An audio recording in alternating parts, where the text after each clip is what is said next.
Yemen के हुतीज की भी अब इस जंग में ऑफिशियली एंट्री हो गई है। यमन के हुतीज ने ऐलान कर दिया है कि वो अब पूरी तरह से ईरान के साथ हैं। उनकी सेना पूरी तरह से हथियारों के साथ तैयार बैठी है, बस ईरान के एक इशारे की देर है और हम इस जंग में ईरान का साथ देने उतर जाएंगे। सबसे पहले ईरान के इशारे पर लाल सागर में जहाजों को निशाना बनाया जाएगा।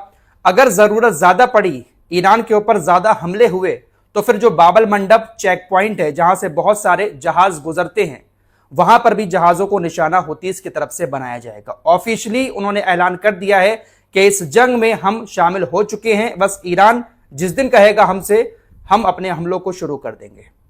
हिजबुल्लाह के बाद अब हुतीज भी ऑफिशियली इस जंग में आ चुके हैं। हिजबुल्लाह तो हमले कर ही रहा है इसराइल के ऊपर, लेकिन हुतीज भी अब ईरान का साथ देने मैदान में आ गए हैं। हमास हालांकि थोड़ा सा पीछे हटा हुआ है क्योंकि गाजा के अंदर सीज फायर है। उसी सीज फायर की वजह से हमास खुलकर ऐलान नहीं कर रहा है और ना ही इसराइल के ऊपर अब हमास की तरफ से हमले किए जा रहे हैं, बल्कि हमास ने तो ईरान से अपील की थी कि वो शांति बनाए रखें, अपने हमलों को कम कर दें, आसपास के देशों में हमले ना करें। फिलहाल हमास जो है वो अभी पीछे है, लेकिन हिजबुल्लाह और हुतीज खुलकर ईरान के समर्थन में आ चुके हैं। वहीं दोस्तों, जो इराकी मिलिशिया है जिसको पूरा समर्थन ईरान का मिलता है, वो संगठन अपने देश की सरकार के ऊपर यानी इराक की सरकार के ऊपर दबाव डाल रहा है कि अमेरिका के बेस को यहां से हटाओ, अमेरिकी सैनिकों को भगाओ। तो अब इस तरह से एक के बाद एक संगठन ईरान के समर्थन में खुलकर आना शुरू हो चुके हैं। अमेरिका इसराइल को ऐसा लग रहा था कि शायद हम गाजा की तरह, वेनेजुएला की तरह या फिर सीरिया की तरह ही ईरान को दबा लेंगे, लेकिन ईरान ने इनको अच्छे से मजा चखाया है। तुर्की के अंदर एक अखबार है जिसका नाम है तुर्कगन। उसके एडिटर इन चीफ ने कहा, ईरान उम्मत की रक्षा करने वाली आखिरी ढाल है। अगर ईरान गिर गया तो तमाम इस्लामिक देश गिर जाएंगे। तुर्की को इस बात का अंदाजा हो रहा है दोस्तों कि अगर ईरान को जीत लेते हैं ये लोग, तो ये फिर तुर्की की तरफ आएंगे। इसराइल के कई सारे नेता ये बात बोल भी चुके हैं कि ईरान के बाद तुर्की का नंबर लगाएंगे, क्योंकि तुर्की एक नया संगठन बना रहा है, सुन्नी संगठन, जिसमें कतर शामिल है, हमास और कुछ और संगठन है मिडिल ईस्ट के। सीरिया को भी कहा था कि ये तमाम देश मिलकर तुर्की के साथ एक संगठन बना रहे हैं। तो ईरान के बाद अगला नंबर इसराइल तुर्की का लगाएगा अगर ईरान यहां पर गिर जाता है। जंग का आज 27वां दिन है और आज 27वें दिन भी ईरान की मिसाइलें लगातार इसराइल को निशाना बना रही हैं। ईरान हर एक ऑपरेशन का अलग नाम रख रहा है। ईरान ने आज जो मिसाइलें छोड़ी उसका नाम रखा या अली इब्ने मूसा। आज के ऑपरेशन का नाम या अली इब्ने मूसा रखा था और उन मिसाइलों के जरिए इसराइल के ऊपर हमले किए गए। कई सारी जगहों पर इसराइल के अंदर मिसाइलों ने हिट किया है। तो रोज अलग अलग नाम से ईरान अपने मिशन लॉन्च कर रहा है। ईरान एक और अलग काम कर रहा है, हर मिसाइल पर जो भी एक हाईलाइट मुद्दा होता है उसका पोस्टर लगा देता है।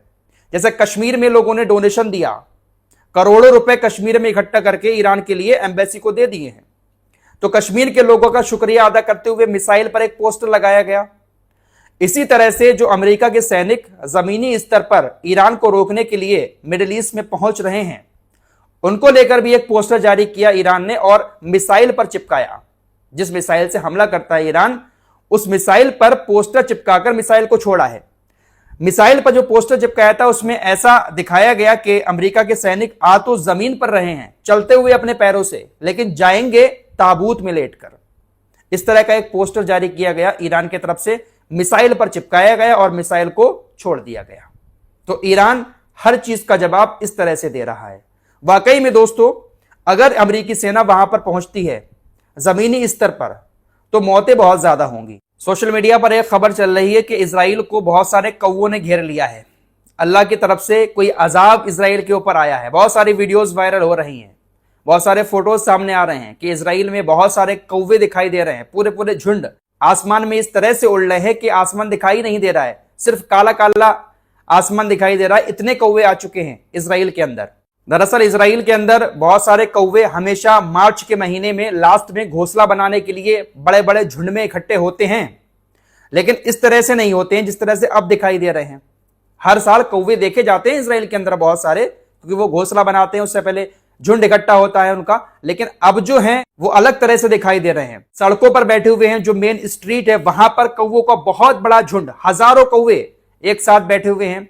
तो काफी सारे लोग वहां के इसराइल के ही इसको आपदा की निशानी बता रहे हैं, क्योंकि इजरायलियों का ऐसा मानना होता है कि अगर बहुत सारे कौवे दिखाई दे रहे हैं तो कुछ ना कुछ बड़ी आफत आने वाली है।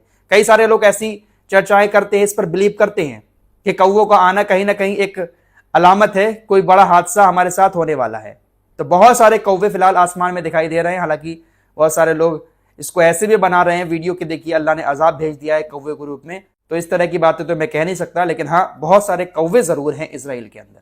फिलहाल इसराइल के अंदर हथियार लगातार आ रहे हैं। इस जंग के दौरान 27 दिन में तकरीबन 200 शिपमेंट आ चुकी हैं इसराइल के अंदर। आज फिर 200वीं शिपमेंट आई है, जिसमें अमेरिका समेत कुछ और देशों से हथियार इसराइल के अंदर पहुंचे हैं। तो सिर्फ अमेरिका ही इसराइल की मदद नहीं कर रहा है हथियारों से, बल्कि अमेरिका के जो और दोस्त देश हैं वो भी इसराइल के लिए हथियार भेज रहे हैं। गाजा से कुछ तस्वीरें आई हैं, वो भी आपको दिखा देता हूं। डोनाल्ड ट्रंप ने बड़े बड़े वादे किए कि हम गाजा को फिर से बसाएंगे, ऐसा करेंगे वैसा करेंगे। कुछ देशों को शामिल भी कर लिया, पैसा भी उनसे ले लिया, लेकिन अभी गाजा में कुछ नहीं हुआ है। गाजा में अभी भी जिंदगी वैसी की वैसी ही है। किसी के पास छत नहीं है, लोग तंबुओं में रह रहे हैं। बारिश बहुत ज्यादा हो रही है, जिसकी वजह से तंबुओं में पानी भर चुका है। एक तो घर नहीं है, छोटे छोटे तंबू हैं, ऊपर से बारिश है। बदहाल जिंदगी है इस वक्त गाजा के लोगों की। 2-2.5 साल की जंग में हर इंसान के सर से छत छिन गई है। ईरान ने कुवैत को भी बहुत ज्यादा निशाना बनाया है। अभी कुछ देर पहले कुवैत इंटरनेशनल एयरपोर्ट के पास एक तेल के भंडार पर ईरान की तरफ से मिसाइल हमला किया गया, जिसके बाद कुछ ऐसे मंजर दिखाई दे रहे थे। भारत में लॉकडाउन की बहुत ज्यादा चर्चा हो रही है। सुबह की रिपोर्ट में आपको सारी चीजें लॉकडाउन से जुड़ी बता चुका हूं। अब भारत के अंदर ईरान की जो एम्बेसी है उसकी तरफ से एक पोस्ट करके बताया गया है कि हम रशिया, इंडिया, इराक और चाइना, साथ ही साथ पाकिस्तान, इन तमाम देशों को इस बात की इजाजत दे रहे हैं कि वो अपने जहाजों को स्ट्रेट ऑफ हॉर्मुज से गुजार सकते हैं। इंडिया, पाकिस्तान, चाइना, रशिया, इन देशों को इजाजत दी है। ये बात ईरान की एम्बेसी जो भारत के अंदर है उसकी तरफ से पोस्ट करके बताई गई है। भारत काफी मदद भेज रहा है। भारत के लोग ईरानी एम्बेसी में बहुत पैसा जमा कर रहे हैं, तो हो सकता है कि ईरान ने इसीलिए इजाजत भी दी हो। फिलहाल अभी भारत सरकार की तरफ से ऑफिशियली कुछ नहीं बताया गया है कि कितने जहाज आ रहे हैं, या सिर्फ ईरान की एम्बेसी बस ऐसे ही हवाई वाली बातें कर रही है। फिलहाल अभी ऑफिशियली कुछ बात सामने नहीं आई है इंडिया सरकार की तरफ से। अच्छा, पाकिस्तान इस वक्त काफी ज्यादा अपने आप को चर्चा में लाने की कोशिश कर रहा है। पाकिस्तान का कहना है कि हम अमेरिका और ईरान के बीच बातचीत करवा रहे हैं और बातचीत जारी है। हालांकि ये बातचीत दोनों के साथ मिलकर बैठकर नहीं हो रही है, मैसेज खेल रहा है पाकिस्तान के जो विदेश मंत्री हैं उन्होंने कहा कि देखिए अमेरिका हमसे कुछ कह रहा है तो हम वो मैसेज ईरान को पहुंचा देते हैं, ईरान हमसे कुछ कह रहा है तो हम ईरान का मैसेज अमेरिका को पहुंचा रहे हैं। दोनों के बीच बातचीत जारी है। पाकिस्तान ने कहा कि तुर्की और मिस्र इस चीज का बहुत ज्यादा समर्थन कर रहे हैं। तो पाकिस्तान अपने आप को काफी ज्यादा हाईलाइट करने की कोशिश कर रहा है, बिचौलिया बन रहा है, ये दिखा रहा है कि देखिए हम सुलह करा रहे हैं। दोस्तों, सुबह की वीडियो में मैंने आपको बताया था कि अमेरिका के तकरीबन 13 बेस हैं मिडिल ईस्ट के अंदर और सब के सब ईरान की मिसाइलों से तबाह हो चुके हैं। सारे के सारे बेस खाली हैं। ये बात मेरी नहीं थी, बल्कि अमेरिका के अखबार न्यूयॉर्क टाइम्स ने यह बात बताई थी। अब खबर आई है कि तमाम बेस तबाह हो गए हैं और हमले अभी भी ईरान के उन बेस पर जारी हैं, जिसकी वजह से तमाम सैनिक अब या तो किसी दूसरी जगह पर किसी होटल में रह रहे हैं या फिर किसी ऐसी जगह पर रह रहे हैं जिसका ठिकाना होटलों में रह रहे हैं या फिर किसी आश्रय स्थल में रह रहे हैं। फिलहाल अमेरिका के सैनिक इस वक्त अपने बेस पर मौजूद नहीं है। उनको होटलों में शिफ्ट इसलिए किया गया है क्योंकि वो वहां से सैन्य अभियान को चलाते रहे। जो मिशन चला रहा है अमेरिका मिडिल ईस्ट में हमले कर रहा है, तो काफी ज्यादा टेक्नोलॉजी की भी जरूरत पड़ती है इसमें, तो सारों को होटल में शिफ्ट कर दिया गया है। फिलहाल ट्रंप की तरफ से दिन भर में 10-20 पोस्ट आ ही जाते हैं जहां पर वो अपनी जीत का ऐलान करते हैं, बड़ी बड़ी बातें फेंकते हैं, लेकिन हकीकत क्या है वो हम आप लोगों को लगातार दिखा रहे हैं। बहुत बुरी तरह से इन लोगों के ऊपर भारी पड़ रहा है। इस रिपोर्ट में इतना ही। कुछ और खबरों के साथ फिर हाजिर होंगे। अपना ख्याल रखिएगा। अल्लाह हाफिज।